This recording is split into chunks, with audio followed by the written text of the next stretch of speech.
Hi, I'm Sean Smith. This is Sean Smith Photos, where I edit street photography and occasional travel photos in On1 Photo RAW. It's been a while since the last video. I've had some hardware issues with On1 crashing, especially when I'm using the recording software. So I think there might be a little bit of a conflict there. I tried out OBS, Open Broadcasting, something or other. It's very popular screen recording, but it's missing some key features that I want that my paid software has. I've updated video drivers and I've updated a couple other things. I'm hoping it works this time. I've actually recorded a couple of different videos and had multiple crashes each time and got frustrated and gave up on those.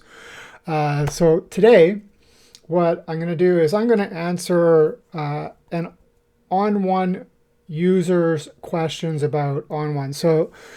I'm a member of a couple of Facebook groups. The one that this question comes from is called the On1 Photo Community, and somebody named Ed Tomal Bhattacharjee, and I'm sorry if I butchered your last name, asked some questions, and he says, hi, I've just started out with On1, so he's a newbie, and has a few questions that he couldn't find the answers to. So I'm going to address three out of his four questions, because one of them I also don't know the answer to, and I'll explain why. Let's get to it. Okay, so his first question is, how do I edit individual colors? Something like hue and saturation, lightness found in other software. Okay, so this is actually something that you have a lot of different ways you can do this in On1. Let's go into the effects tab. And what I have here is I have this image that I did a couple of little simple edits on. And let's play around with the color of the sky. And we can do this. We've got replace color. We've got color enhancer, color balance, color adjustment. So I'm going to adjust the color.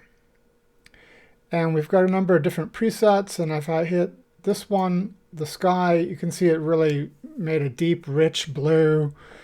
And if I go over here, I can undo that. So we're back to the original. And I could select the blue in the sky, and then using this slider, I can change the hue. So now it's more of a teal, and over here now it's more purple. And I can use these sliders to adjust the saturation or the brightness as needed. Okay, so I'm going to close that one, and then maybe we're going to replace the color. Actually, you know what? I'm not going to do the replace color here. I actually selected another photo. And here, I've got these two people on a bicycle, and some carrier in the front, and this orange. And let's say I don't like the orange, and I want to use replace color. I want to make the color, what's my target color? I'm going to make my target color something completely different. We'll just use yellow. And using the color picker, I just pick this orange, and I said make this yellow, and now it's yellow. But it looks like it didn't catch everything. So if I zoom in here a little bit, we still got orange fringing along the side here, and then under the behind the wheel. So I can adjust this with the range like that, and then I can also adjust the amount. And one other thing, I'm going to turn this off, and we can, if you look at the boot, it changes color. So what I would do here, I want to keep the boot the same color, is I would open up the mask, and I would hit the B key to get my brush, and then the left and right brackets will change the brush size. And I'm going to paint out. And I'm just going to put that back as the brush is there. And if I want to view the mask, I can do that in two different ways. I can hit the view button, and you can see I masked out this color change. It's really sloppy because it doesn't really matter. We're targeting a specific color. Or I can use a hotkey, Control M, and I can view the mask. And if you want to view the mask instead of the red overlay, you can hit View Mode under the Mask menu, and that will change it to the black and white. And here we remember that black conceals and white reveals. So anything in white is visible. And I'm going to change the view mode back to red overlay, Control M to disable that. Okay, and other filters or effects, we have color enhancer. And this operates very similar to the other ones. We have a number of presets that we can choose from. We can hit auto, and then we can up the saturation. This is not really manipulating individual colors as requested, but you can see there are a number of different options here. So we got replace color, color enhancer, color balance, color adjustment, channel mixer, color adjustment. I already talked about. Okay, so Ed's second question, when setting the sharpness, how do I know if I'm not overdoing it? I saw pressing the command button and dragging the sliders shows a gray or black and white image. How do you all go about increasing the sharpness for portraits? Okay, so number one, how do you know if you've overdone it? I think that's really a matter of personal taste. I've looked back at some of my older edits, and they're what I would call super crunchy. I up the contrast and the sharpening way too much. So that's really going to be up to personal style and taste and what you want to do with it. Where I'm unable to help with is I don't do a lot of portraits, so I'm unfamiliar with sharpening for portraits in general. I won't be able to answer that question. And I did a fair amount of Googling, and I was unable to find this command and dragging sliders to give you a gray or black and white image. I'm sure it exists. I searched the manual, I searched Google, I searched YouTube. I was unable to find it. So, all right, so yeah, unfortunately, I cannot help with number two.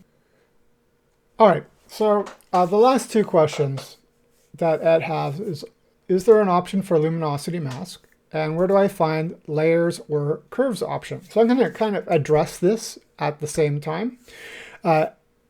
Every effect has the ability to add a luminosity mask. Very simple. Curves is just going to the Effects tab, adding a filter, and choosing curves.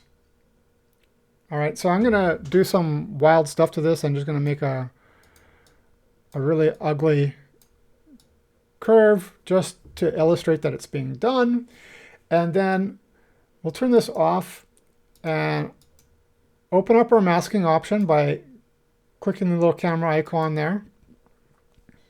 And right here it says Lumen. I hit that and it creates a luminosity mask. And we can once again view our mask by hitting Control M and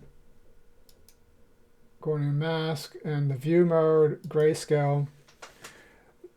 This is our luminosity mask. Now maybe I want to invert the mask, so it'll be opposite. I hit the invert key, and now this area in shadows is being affected the most. I'll disable the view, and that's our curves being applied with the luminosity mask. Okay. I'm going to reset the mask, and I'm going to disable the curves. And where do we find layers? Layers are right up here. So we can right click and we can duplicate the layer, and I'll just say add it. And it's adding. It takes a second. And now I have two different layers. So maybe let's make this really clear. We'll go in here. We'll add this curves thing.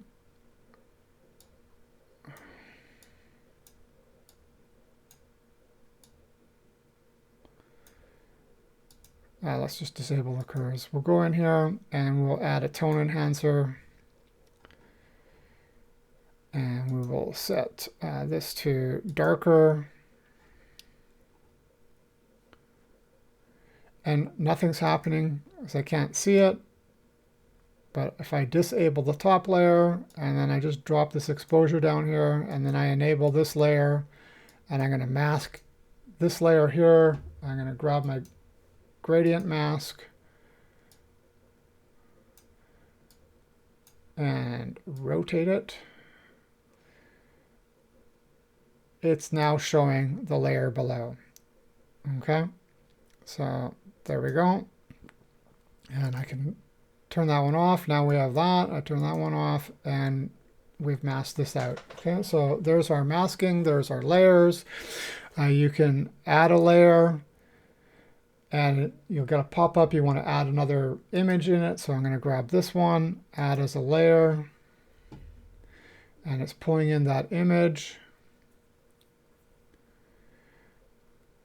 And I'm going to drop that down below and we can see that it's there. So layers and the curves option.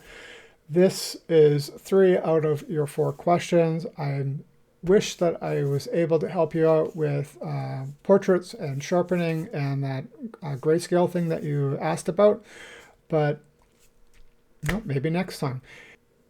And that's a wrap for today, Ed. I hope that you found this helpful, and I'll see you in the next video.